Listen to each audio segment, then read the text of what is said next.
But he didn't account for the increase of female eyes on him as he made his way to the cafe, and on more than one occasion a girl would try to instigate conversation with him, but he always shut it down and gave his excuse for work. Once he had arrived, it seemed to get slightly stressful with numerous people coming in, and really not a lot of them leaving. He was beginning to feel a headache coming on from all the chatter, the whirring of machines, and the sharp clinking of dishes. Not even the lingering potent smell of coffee and pastries was able to alleviate it. In fact, it was actually making him queasy and dizzy. However, he retained his best customer service smile and attitude to the patrons he served and kept the fact he wanted to die on the inside out of anyone's perception. And the usual stares he got never stopped outside the cafe, but just continued on inside while he was working as well. It got to the point where his higher-ups noticed how women trying to talk to him was backing up the business, and they sent him off on break, making sure to give him access to any cafe treat under the guise of concern for his present state.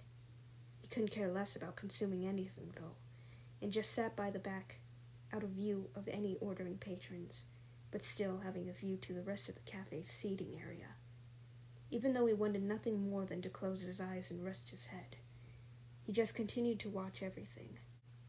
Whether he was paranoid with delirium or just didn't want to end up passing out while at work, he didn't know. But he just settled on watching. He found his female coworker by the tables collected near the middle of the cafe and talking to one of the customers. She was not taking his order. Sure, she had her pen and pad out to look productive, but the long conversation and her unpleasant shrill giggling from time to time did her no favors. That, coupled with the fact that on her first day employed, she made a show to brag about how she had good memory and memorization skills to do phenomenally with waitressing. Yeah, either this dude was ordering a whole lot more than she could keep track of while throwing in jokes to throw her off her phenomenal game, or she was busy memorizing something else. He was keeping notes either way, and was eager to share his findings to the higher-ups. He was continuing to watch the two to put it bluntly, to dig up any more dirt that she was giving away carelessly. But a familiar usual to the cafe broke the two up, which was probably for the best after all.